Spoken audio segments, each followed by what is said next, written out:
Good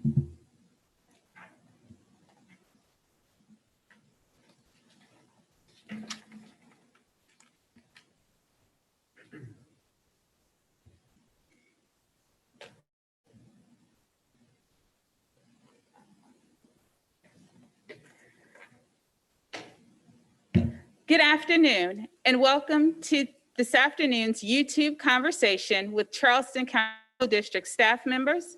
I'm Erica Taylor, Chief of Staff and the moderator for the afternoon. We so appreciate you watching and for questions that we've already received. We're going to answer questions that we've received through our safe email, as well as questions that we received live during today's conversation. We want you to know that we may not be able to get to all of the questions, but we'll do our very best to do so. Before we start with our questions, I'd now like to introduce our superintendent, Dr. Jarita Postlewaite, who will explain to you what's led us to this point thus far and what you can expect on September 8th. Dr. Postlewaite. Thank you, Erica. Several weeks ago, our board realized that whether or not to come back to school is a matter that's deeply personal and highly important for both parents and staff members. So they kept hoping that if our community cooperated and COVID-19 rates continued to drop, they would be able to offer to parents and staff members some options when it comes to September 8th. They wanted to honor the wishes of those who are convicted that in-person instruction is the best option for their children on September 8th, and for those who are convicted that virtual instruction is the best option to take. So the action that our board took Monday night was to allow teachers, principals, and the district planning team to work together to survey all the parents in a specific school to see how many parents want their children affiliated with their regular school. They either want them to start in person on September 8th or to be taught in a temporary by teachers who are part of that school, so that as soon as it's safe, their children could start phasing back into their regular school year. They also want us to offer and allowed us to then stand up a separate longer-term virtual option for parents who know now that they want at least a semester, and if necessary, they would need the district to run a virtual option for the whole school year. So that's where we are. On August 5th, DHEC announced that our Charleston County COVID rates had declined steadily. If we look at incident rates, it declined steadily for 21 days. If our community does as well in the next 3 weeks, we may be in a much better situation when school opens. So we'll work with every single in the district as principals and teachers discern which teachers and other staff members are comfortable returning to work with children in person at this point in time, what parents want, and how the schools match up what teachers are comfortable doing in this particular time, given the health conditions in our community, and what parents want. If all the parents who want in-person instruction cannot be served in person, then schools will begin to create the remote instruction with the teachers your children will very likely have later on in many instances. And as conditions become safer or more, the climate improves, then those children will be phased in. I think I've made that point really clearly. How do we make those decisions? There'll be these determining factors. We'll work with medical experts to look at each school facility, the arrangements that have been made at each facility, how many students they feel it's safe for us to bring in as we start back. Secondly, we need to know how many teachers are coming back at this time in person to teach children in person. And third, we need to know what parents want. So over the next few days, you should be hearing from your child's school to ask you now from the school level precisely what you want. And it will be our work over the next 2 weeks to try to make sure we do the best job we can at matching what each parent wants with what our employees feel they can safely deliver. So that's where it stands. Erica, I'll turn it back to you to continue the questions that are coming in live. Thank you so much. Our next question will be for Jeff Barowie. Can you clarify the school capacity topic for in-person instruction to start school? The 20 to 25% capacity was requested by the board and then amended on Monday. Can you shed some light on that? Thanks, Erica. I'm the Chief Operating Officer, and I'm going to provide a little bit of background of how we got here. So on the 27th of July, the Board of Trustees voted to allow us to open the schools between 20 and 25% of the normal building capacity, and they outlined a number of conditions for that. On this past Monday, the board allowed us to have the flexibility to increase those percentages where it's safe for in-person attendance at an individual school. So what do we have for capacities? Two different numbers. One is the normal building capacity, and that's a number that we published early on this year. And it's not the maximum capacity for a school. It's the number of students that can fit comfortably. And it's based on the class sizes that are authorized by the district. For the elementary schools, we average the number of students and develop a number. And on the high school side, we look at the block schedule and the planning period, lunch period, and develop another number. And we apply that to our schools, look at classroom sizes to adjust up or down, and we end up with a number. Again, the board has directed us to use 20 to 25% of that number. Secondly, of what was originally called a COVID capacity, and that's really just taking a look at seats in a school, providing 6-foot spacing between every seat or having a divider.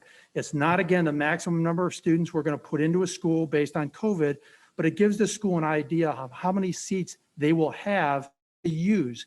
They would be allowed to space kids out every other seat if that was the number of kids coming in equated with the number of seats, and so on. That number in some cases may be higher than the normal building capacity. So those are the two numbers we've used as a guide. The normal building capacity is what we're using to develop the percentage of students the number of students coming back. Thank you, Jeff. Yes, sir. And so to build on that question, if a school reaches a safe capacity for in-person instruction to start the school year, and more families at a specific school want their children back in school for face-to-face instruction than can be accommodated, how would those students be selected? And I'd like to ask Carolyn Belcher, our Chief Academic Officer, to answer that question. So for families who want instruction, we're going to start off by a matching process. So if you are interested in 5 days instruction out of September 8th, we're also surveying teachers, and those teachers who teach in person, the principal will make a match between class and the families. If we do have more families than we have positions, we'll prioritize the students based on objective criteria. Now, right now we don't anticipate that we're going to get close to our safe building capacity, given the current numbers and level of interest that we got off the parent information form that went out this past week. However, over time, hopefully, as it gets safer, more students will come back, more feel comfortable. And as we approach that, we may have to revisit something like a schedule, but we're not there yet. Thank you so much, Carolyn. The next question that's come in is, what is CCSD doing to address the inequity that it already existed and was further exacerbated by our students missing in-person school during the last quarter of the year? I'd like to ask Mr. Don Kennedy, our Chief Financial and Administrative Officer, to answer.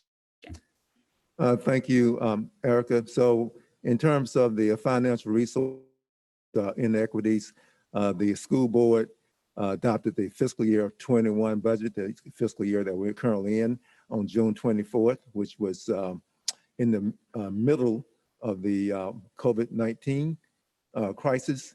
In that budget, the school board approved an additional $15 million to inequities in the system. It's called the Mission Critical Action allocation. And if the citizens would recall that spring of last year, when the citizen groups came up with the Mission Critical Action initiatives, the board adopted those in December, this past December, and we funded those in the budget, and the board approved the budget. And we were able to do that because of the fiscal soundness of the district. We had built up a significant reserves for this type of occasion when we might have some unknown to occur. And so we were able to continue to do that. And I'll ask Ms. Belcher in a second to talk about what some of those items are for the $15 million. But I will also add that the question of inequities in the system as it relates to financial resources is not just a district issue. It's more of a larger community issue in how we fund schools. So I would encourage people to take a look at the 2008 Legislative Act, Act 388 that restricts the local community's ability to raise funds for our education, to educate our children. So in terms of the specifics on the academics, I'll ask Ms. Belcher to address that. Thank you, sir. I mean, I'm pleased to say that the continues its commitment to the mission critical work despite the setback of COVID-19. So specifically, we've hired, and I'm pleased to welcome Jacqueline Haynes as the new executive director for the Acceleration Schools. She, an instructional coach, will work closely with the Acceleration Schools, which are 12 schools that the board designated as needing additional supports. We are contracting out with an additional professional development provider to work closely with teachers, principals, school leaders, and instructional coaches on the new curriculum. Like, what does it look like, whether we're in person or virtually, to have a truly rigorous instruction where the kids are taking on most of the intellectual lift? They will have much more in-person support and coaching than others will, particularly on that. And the district is long cultural competency initiative, where folks around this room have gone through some initial cultural competency training, because I think a big piece of the inequity exists because there is some bias in our system and in us, and we need to make sure that we're aware of that so we do a better job by all of our kids. Thank you so much, Carolyn. And a question that just came in from Ellen M. The question is, how do we register for the temporary remote option? Can you share that with us, Carolyn? To register for the temporary remote option, your school should be reaching out right now to confirm your initial intent around exactly what you were interested in, whether you want them to go back to school in person or were interested in the virtual academy. If you're open to in-person instruction at some point in the year, but you're not ready yet, temporary remote is the right option for you, and you'll register for that through your school. Thank you so much. Another question that's come in, it says, if I now want my child to participate in the temporary remote option, but I've already signed up for the virtual academy during the current enrollment period that opened on August 4th, what are my options? The second part of that is, how will we enroll, register in person, which we've just talked about? I'd like to ask Dr. Williams, who is our Associate Superintendent for Secondary Education, to please answer that question. All right, so great evening, everyone. So we want parents not to stress too much and know that there is an opportunity to reconsider or remain steadfast with the decision they made earlier. So as we stated previously, and as recent as the Committee of the Whole meeting on Monday, we're going to ask parents to participate in a verification process. And as a part of that process, we will ask parents to solidify what their preferences are in reference to the learning modes for their scholars on next year. So we would expect that families will receive that information this evening. So just hold fast and know that coming, and you will have that opportunity. Thank you so much. Another question that's come in is asking about teachers being selected for the virtual academy. Is it based on their own conditions or based on merit, or how are teachers being chosen? And Carolyn, if you can answer that question for me. Forgive me, Erica, I missed a little bit of the question. Would you repeat it? Not a problem. How are the teachers being selected for the virtual academy? Thank you for repeating it. No The problem. good news is the teachers are already selected for the virtual academy. They applied, expressed interest, and we selected the teachers who had both the knowledge, demonstrated track record of success, and real demonstrated proficiency with a virtual medium. Thank you so much.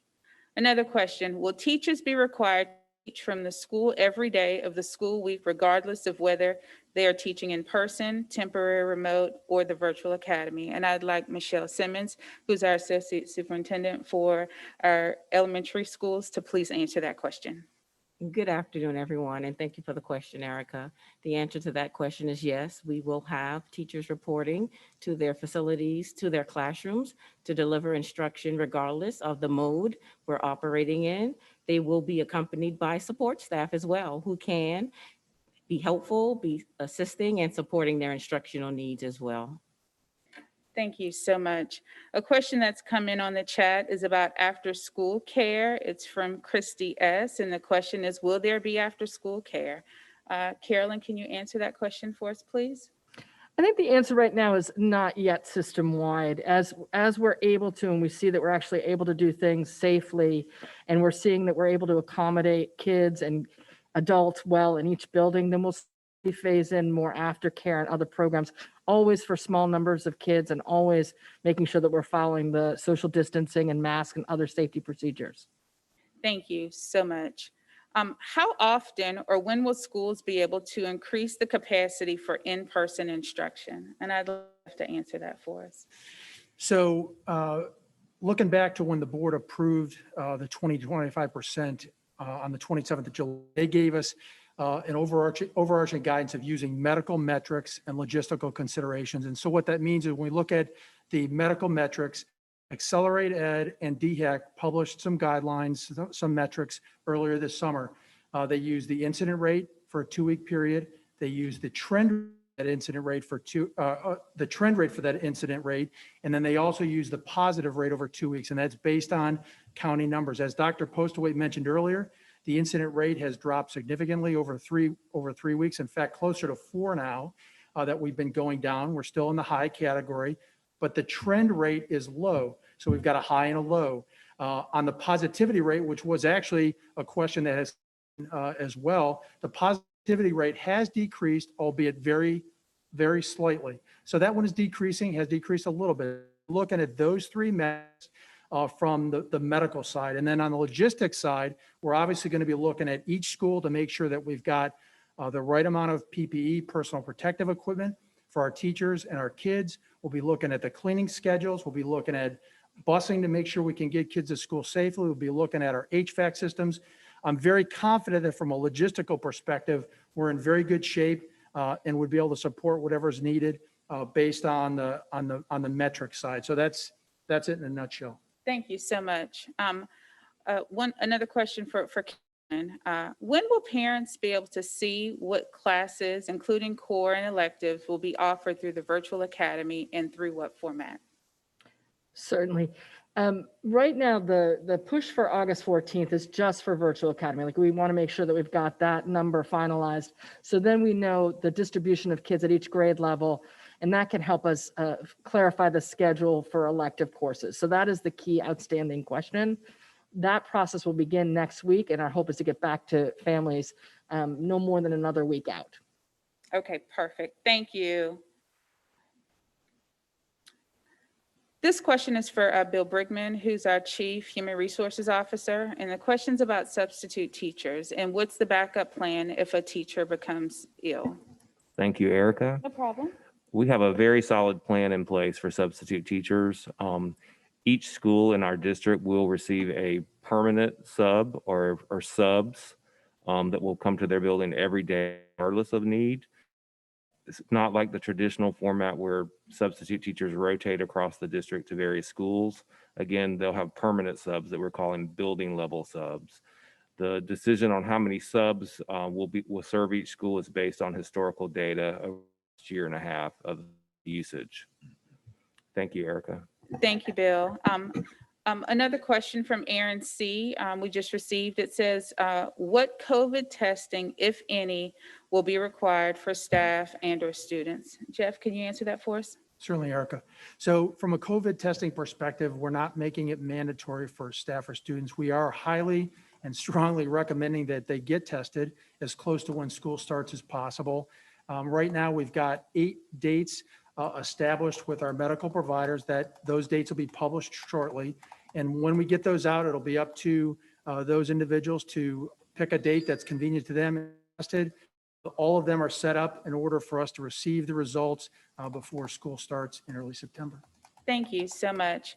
Another question, it says for children attending in person, to quarantine for any reason, but feel well enough to continue to participate, will they have that opportunity? Michelle, can you answer that question?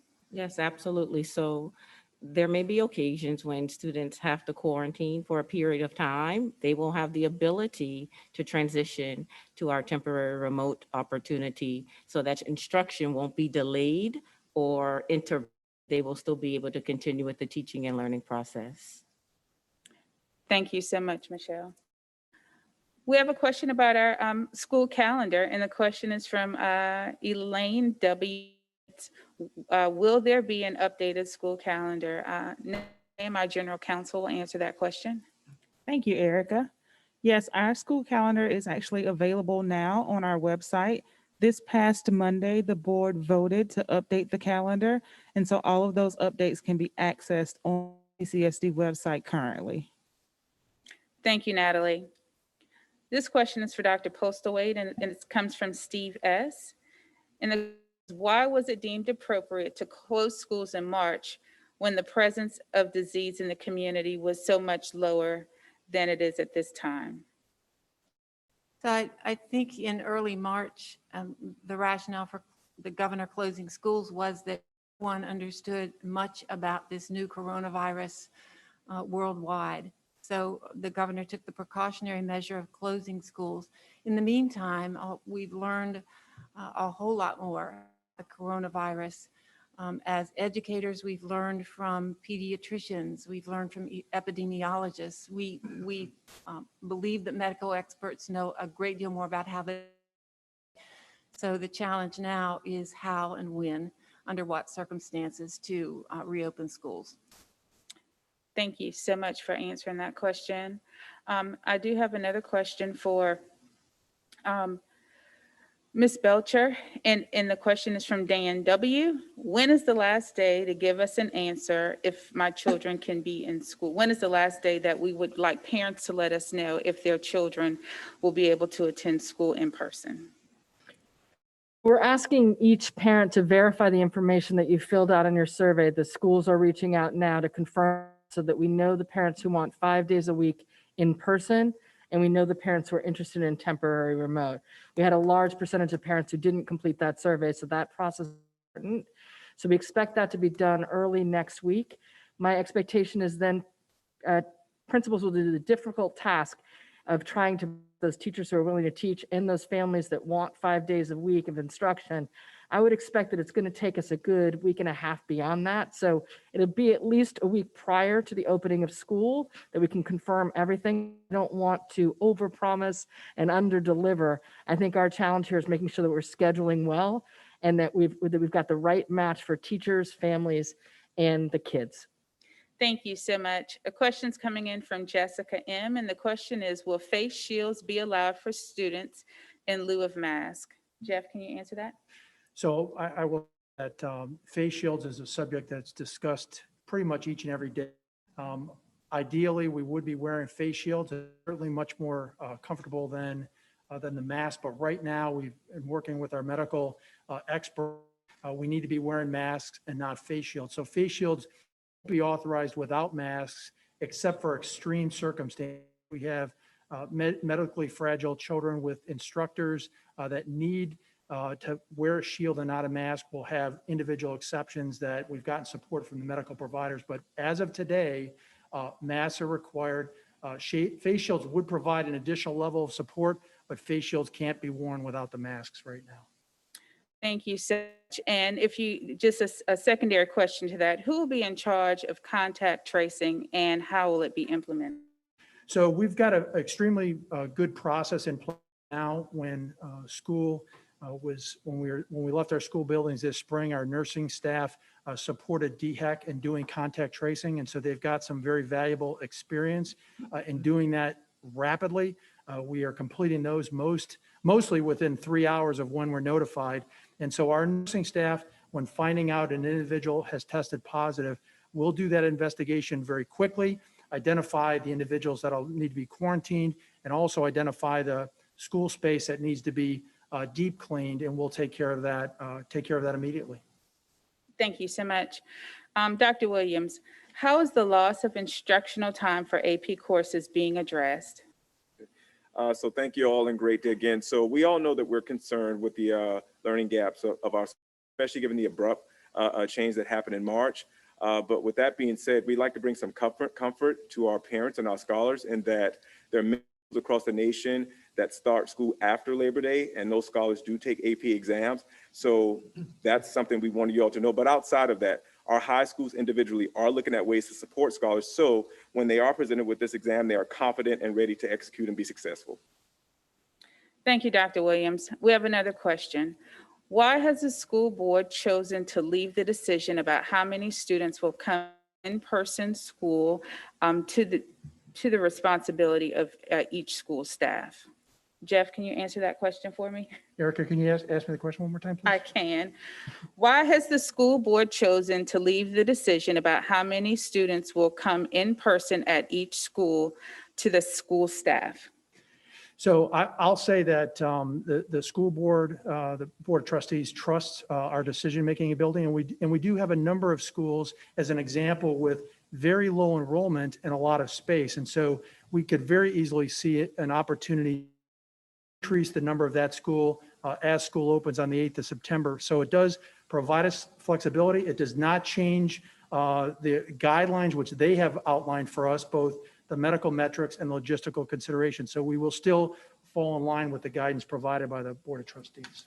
And I would just add to that the board didn't leave the decision just to school staff. It was the opportunity was for schools, teachers to have a chance to weigh in with their preferences, to give schools and teachers an opportunity to reach out to make sure they understand what parents want given the current conditions, and then think that they can serve more or fewer students. They work with the district staff. They have to work with everyone here across the instructional divisions, the finance division, operation, human resources, so that together that decision is made in combination with those at MUSC and DHEC who are advising us. Thank you, Dr. Postlewaite. One question for Carolyn. How will the curriculum transition be handled when a student moves from the virtual academy to remote start back into their assigned school end of each quarter, or vice versa? So the obvious, just to make sure I'm clear, all of our programming is going to be aligned to the South Carolina grade level standards as outlined. So the teachers are teaching the same content at each grade level. There is a distinct curriculum for virtual academy. The scope and sequence is similar to the scope and sequence that we would have in traditional, either in-person or a temporary remote option. At the end of a quarter, if a family is ready to transition from virtual academy back to their school side, then do what we do when we transfer in any place, make sure that the records go with the student, and ideally the teachers connect with each other so that we can make those explicit connections around the content. Thank you so much. We have another question, and it's from AJS. And the question is, will students lose their spot at magnet schools if they chose to be educated outside of CCSD for either part or for the entire school year? Dr. Postlewaite? Yes, when a student withdraws from Charleston County Schools, they relinquish the spot at any school enrolled in. Now, if a magnet school student chooses to enroll in the virtual academy with Charleston County Schools, they remain a student in Charleston County Schools, and it's easier for us to reserve the seat. But if a parent withdraws a student off of our rolls, then officially they're out of the statewide roster of students who are listed as officially attending Charleston County Schools. We lose funding for that student, and the seat is then relinquished. Thank you. We have a question from Eduardo C. Will volunteers be allowed to come into our school buildings? Jeff, can you answer that? Yep. Thank you, Eduardo, for that question. Volunteers will not be permitted in schools. We worked very closely with experts and have really determined with them that we want to minimize the number of visitors in school, both for the safety of our students and faculty, but also for those individuals that so graciously volunteer to help us. We'll continue to reevaluate that on a regular basis. We obviously know the importance of those volunteers and helping, in most cases, the kids that need it the most. And so we'll continue to keep an eye on it. But as of the school start, we will not have volunteer groups in our schools. Thank you. Can I just add a little Yes. something to that one for Eduardo, because he mentioned region partners and community schools. I just want to say that those organizations are reaching out already to see if they can provide remote instruction or remote volunteer services. I shouldn't say instruction, but that is an option, and they are looking into that, and they should be prepared to do that right at the start of school. Thank you for adding that, Natalie, because I noticed another question from a parent wanting to know how they could get tutoring assistance for their child who might be on virtual remote if they weren't able to afford the tutoring. So there's the hope that we can partner with some of the volunteer and philanthropic organizations in our area to provide those kinds of additional support without charge for parents. Right. Thanks. No problem. Thank you. Thank you for adding that. Another question for Natalie. Will there be a waiver that would be needed to be signed before students return to school in Charleston County? No, Charleston County, we have explicitly decided that students or staff will not be required to sign waivers before returning back to school or to work. Thank you so much. We do have another question. This is for Carolyn, and it's from a parent, Amy Martin. I'm new to the district and just submitted my registration and virtual academy form. What is a reasonable amount of time before I hear from our school? 1 week more. If you've registered and completed the registration form for Virtual Academy, you should hear from the Virtual Academy team next week. Thank you so much. Another question, Carolyn, for students with specific learning disabilities who require multi-sensory curriculum that can only be taught by certified teachers and parents can't access the curriculum, how will the needs of those students be met? For all of our special needs students, including those with multisensory issues, we want to adhere to the IEP. So again, the parent has to make the choice on the setting. So depending on what the setting option you choose, whether it's in person or a virtual option, we would adjust the IEP to meet that need. Now, my knowledge of that curriculum is minimal. It's not my expertise, but my sense is that there are ways in which a teacher could do still some of it through a virtual medium. There are going to be some limits to that. If that's true, then the IEP committee would have to reconvene to make sure we think through what additional supports might need to be put in place to make sure that students' needs are met. Thank you. I appreciate that. This one for Dr. Postlewaite. Will school start on September 8th? Yes, regardless. Yes. Regardless. Thank you. We have one question about high school students, and the question is, will high school students who are going back to in-person school September 8th be allowed to exchange classes, and what would that look like? I can take that question. Thank you. The answer is yes, and it would have to follow all of the safety guidelines that we put in place happen, and principals are well aware of that. Thank you, Dr. Williams. This question is for Bill Brigman, and the question is what advice do you have for teachers who may have underlying health conditions? Thank you, Erica. So how we're handling that in HR, we're asking that teachers contact us and contact me personally to talk through their particular situation. We have FFCRA, the CARES Act, that allows for certain type of leave, and then we have other leave policies that address leave if needed. But I'd prefer for teachers or staff to contact us directly to talk through those. Thank you so much, Bill. Michelle, question I'd like for you to answer. What level of parent involvement will be needed for students who attend the virtual academy? And this is from a parent who works full-time. Absolutely. So at every level, traditional school, temporary remote school, or virtual academy, there's going to have to be a partnership between the family and the school so that our boys and girls can be most successful. So that entails having an open line of communication with the school team. That means being able to ensure that your students are able to stick to a schedule. Then when there's time for support or extra measures that have to be applied, we need families to be able to communicate that to our school teams. And so we absolutely still need parents to stay engaged, stay involved, and stay on top of their child's education. Thank you, Michelle. I have a follow-up for you and or Jeff. It's from Laura S. And the question is, will elementary school students have recess? And during recess, will they be able to take their mask off? So I'll take that one, Michelle. Very well. So at this recess will be permitted. We'll make sure that the playground equipment is clean. If we cannot maintain social distancing, the children will still wear their masks outside.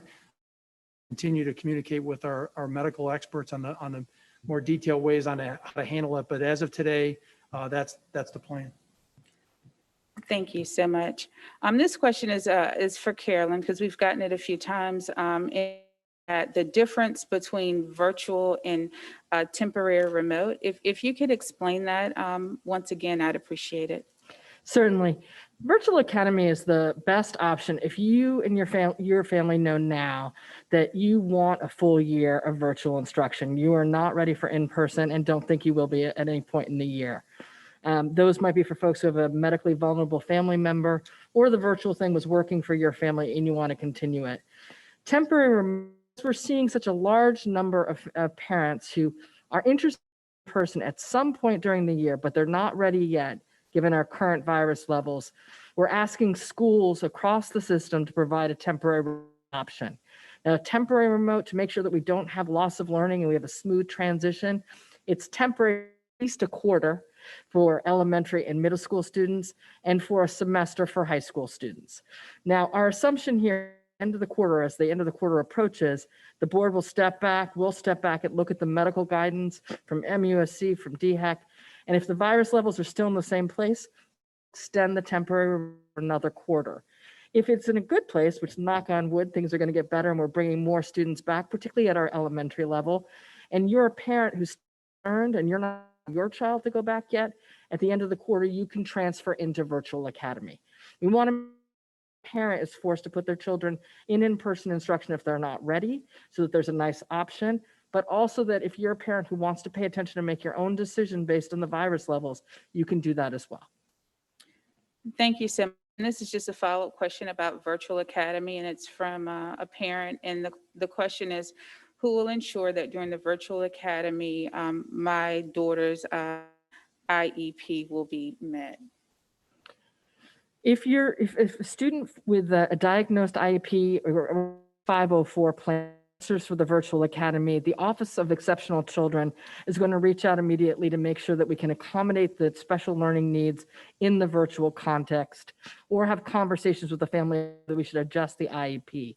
There will be special educators connected to Virtual Academy, and in some cases, the homeschool will provide special education services. It truly varies depending on the special need of your child. Thank you so much, Carolyn. Dr. Williams, can you answer this question? Are students going to have standard testing right when we begin on September 8th? So all students are going to be assessed with a diagnostic so we can see where they are. We understand and realize that, based on where we were in the spring, and like I said, we have had to change and really do things differently as far as how we educate our kids, that there may be some learning gaps. So we assess our scholars at the beginning of the year, and we're using a number of assessments to do that so that we can make a plan to address any learning gaps they have to accelerate the learning and help them be successful this school year. Thanks, Dr. Williams. Another question, Mr. Barowie, will the playground equipment be cleaned between each group of children having recess? Thanks, Erica. I appreciate that follow-up from Kelly. It was probably something I should have addressed in my playground answer earlier. But we do not have any recommendations from medical professionals that are telling us to clean playgrounds after every use. With the playgrounds being out, we have the natural degradation and killing of the coronavirus. And so the cleaning of playgrounds will not be after every playground use, but we will do high-touch surfaces on occasion during the school day. Thank you so much. One question from Ms. Belcher. When children are home during the remote option, will they have an opportunity with their teacher, or will it all be self-guided? They will have an opportunity to interact with their teacher. I think the lesson that Dr. Williams and Ms. Simmons and I would say we learned from our spring is we want to make sure that any virtual schedule is much more structured than what it was in the spring. It might be to a bell schedule so that a teacher is teaching for 30 minutes with a class and their other kids are there, just like we are. There's some conversation opportunity here, maybe not through typing, but conversation, and then there'll be independent work, and then another 30 minutes direct instruction, independent work. Obviously, it won't go through the whole day for our littlest ones because that's too much screen time, but the idea here is to make it as we can because we want to teach new content and we really want to accelerate instruction. Thank you so much. Ms. Simmons, can you answer this question for us? Are high school teachers using Canvas, Google Classroom, or another software program for online learning? Very good question. It's pretty much all of the above.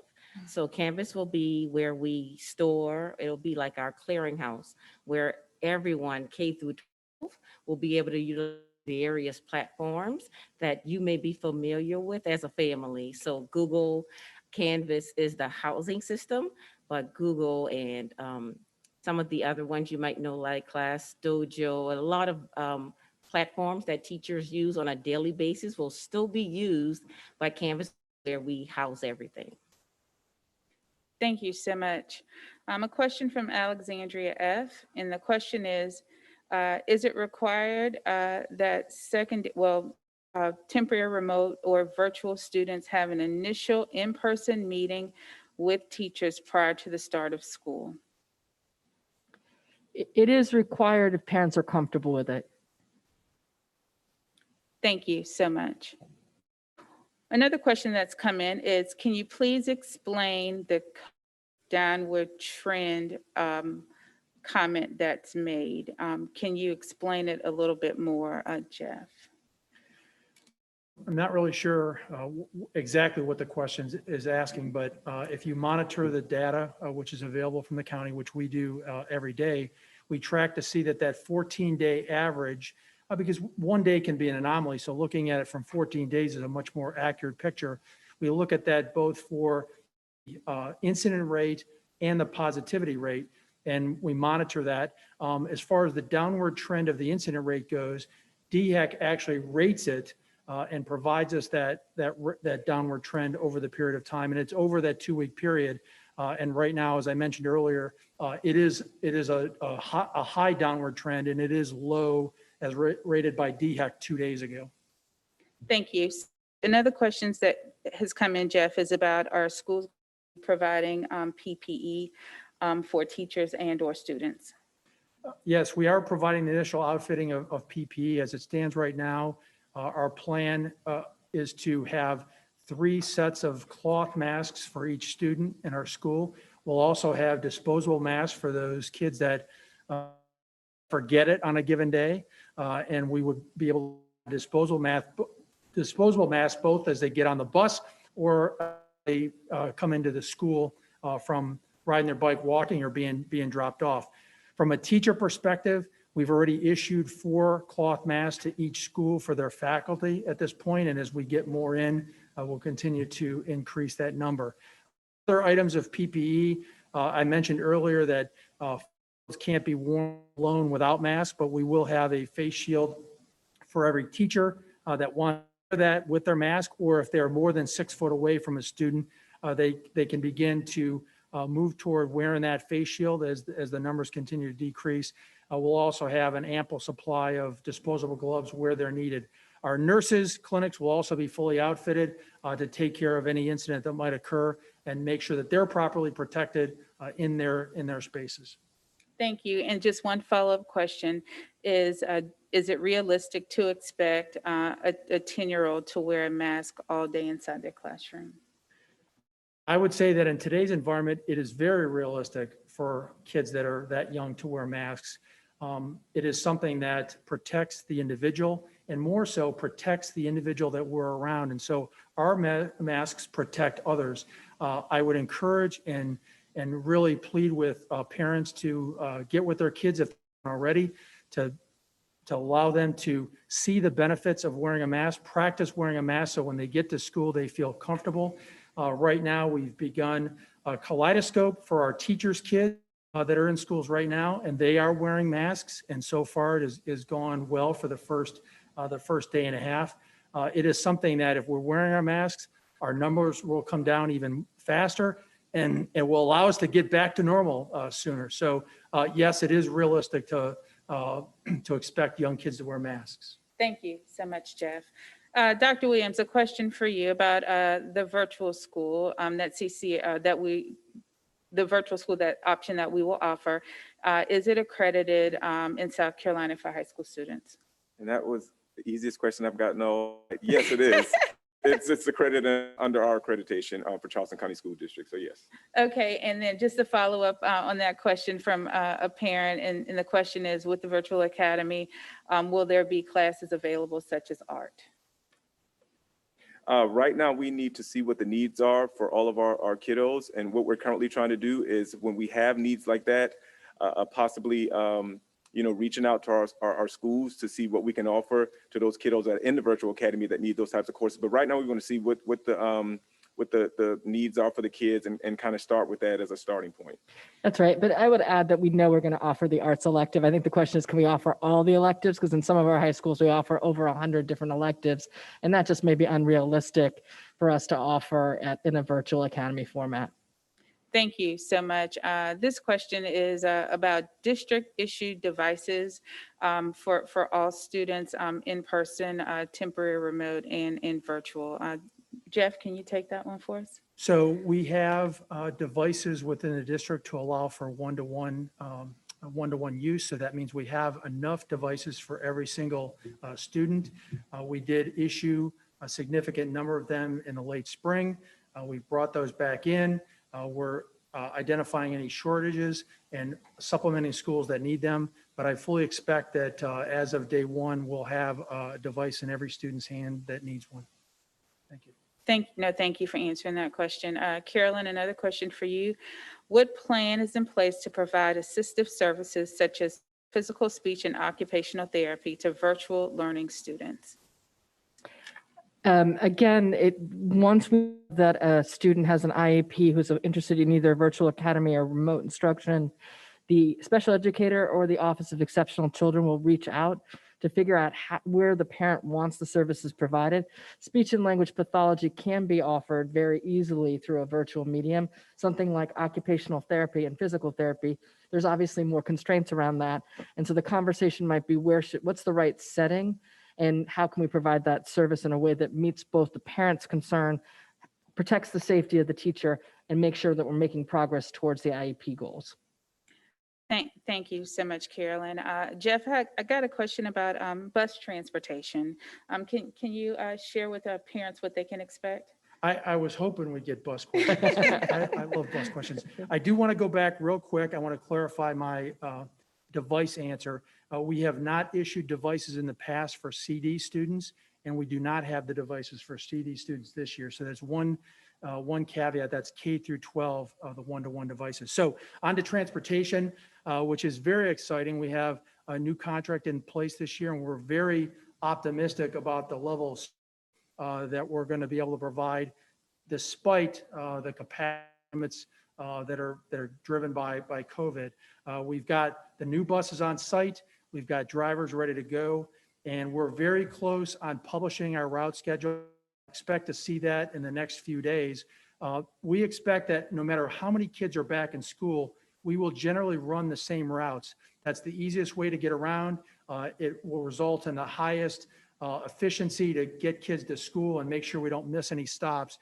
By publishing that schedule, that will allow parents to identify whether or not there's a stop in proximity to their house and have that dialogue with transportation so that we can adjust routes if necessary before school starts. As far as the operation itself, recent guidelines from DHEC and the State Department of Education have identified that we can go to a max capacity of 67%, which means on most of our buses, that's 52 students, which is roughly 1 or 2 per seat. And we'll identify where the seats will be used. We'll fill the buses from back to front to minimize the contact between children and exit the bus from front to back, again, for the very same reason. Our bus drivers will have a stock of disposable masks for kids that come to the stop without a mask. And so we're very optimistic that our transportation will be solid this year, and we'll begin to work that as we would a normal school year. I will add that we've added some additional cleaning to the buses. We're now disinfecting twice a day, once at the midday point and once after school, so that we've got fresh buses in the morning. And that is a change from previous years. Jeff, do you want to mention anything about the need for bus passes?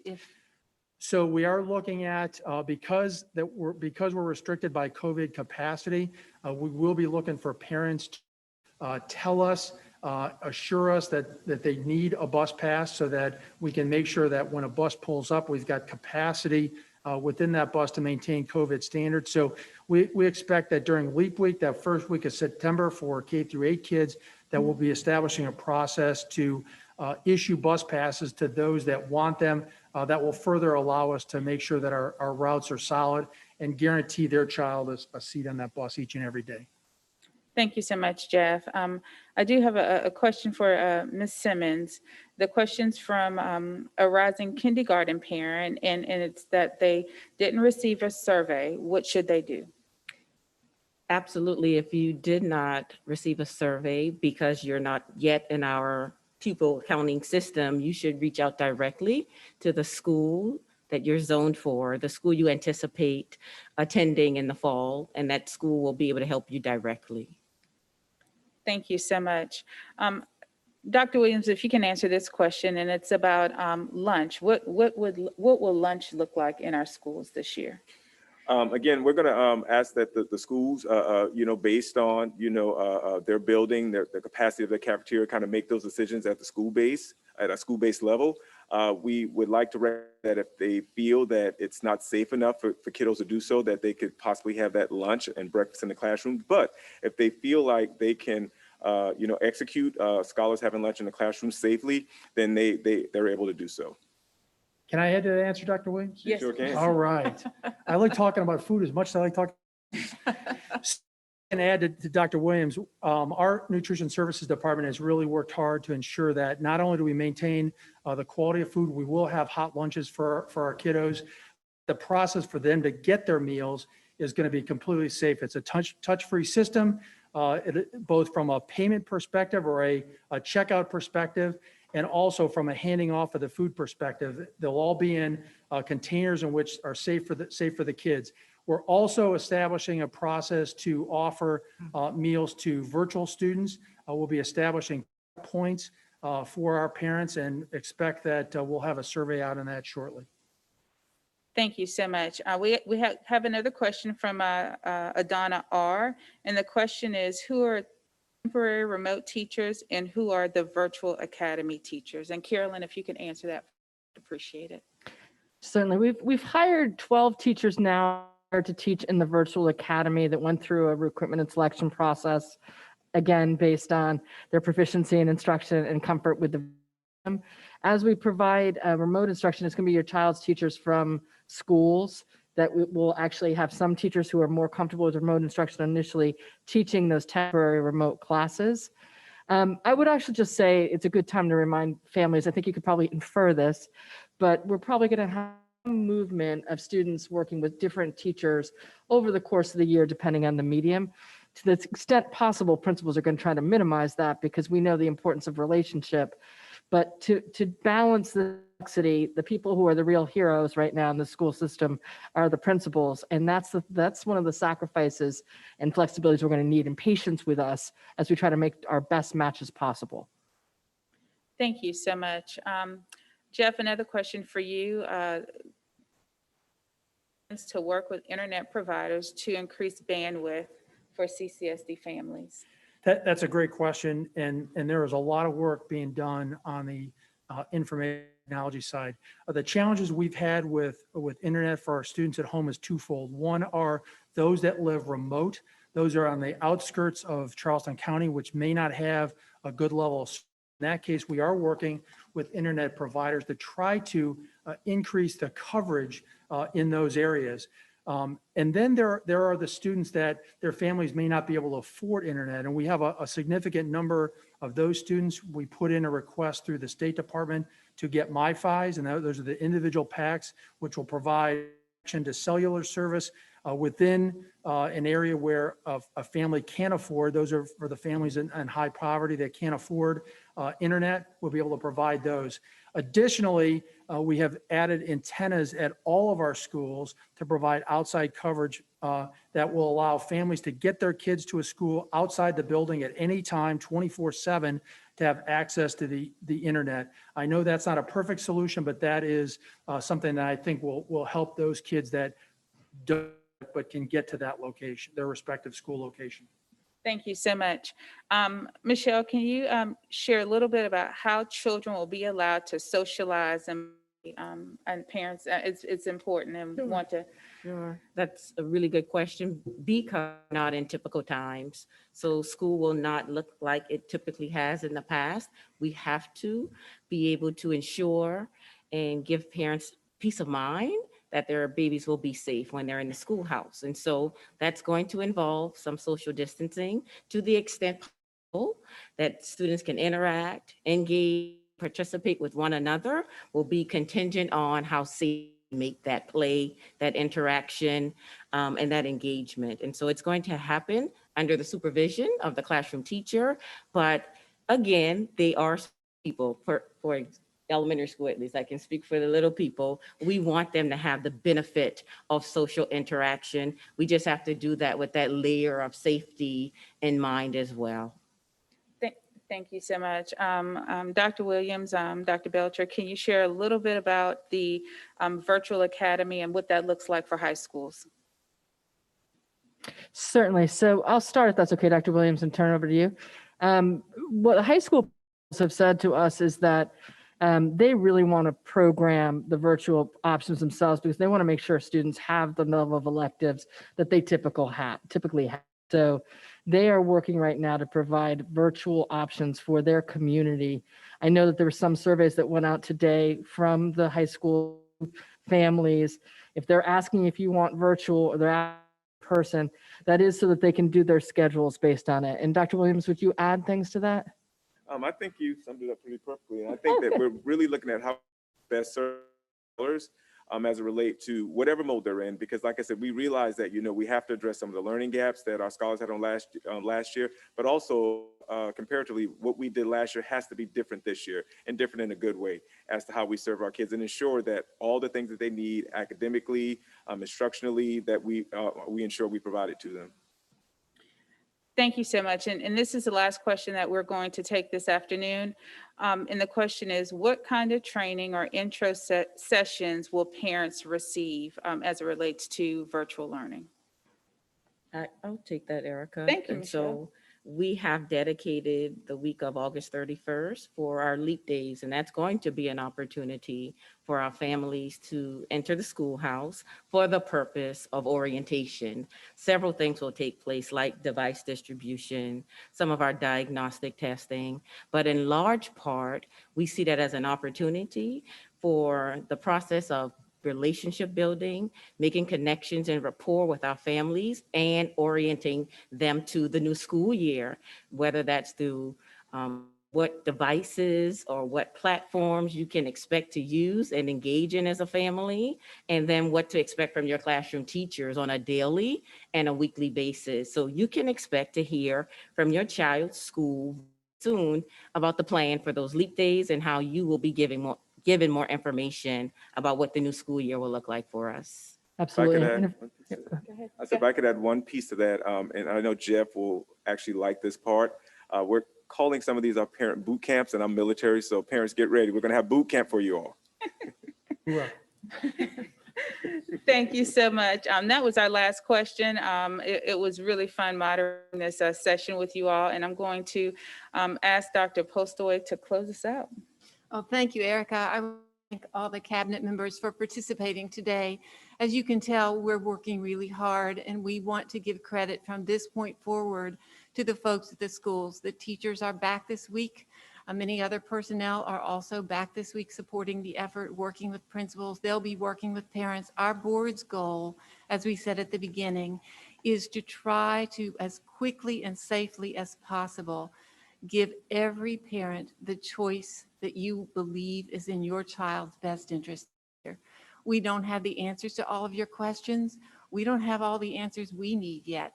And every single time we develop a set of answers, we realize they've created a whole new a set of questions. We answer those questions as conditions change around us. So we thank you for joining us for this session. If you feel that this was helpful and useful, we'll consider doing it again if it was a good use of your time. I would just say we appreciate your grace and generosity and patience with us as we work through this complex and difficult time trying to serve children as well as we can. Our final word of thanks goes to teachers. Without the teachers, we won't be able to serve children in any way. So they have stepped up in an amazing way. We understand their concerns when we talk about what's best for children. We also have to think about the welfare, the care of our teachers. So thanks to all of you for joining. We look forward to responding to the questions that we weren't able to get to today, or we simply don't have the answers for yet. Thank you.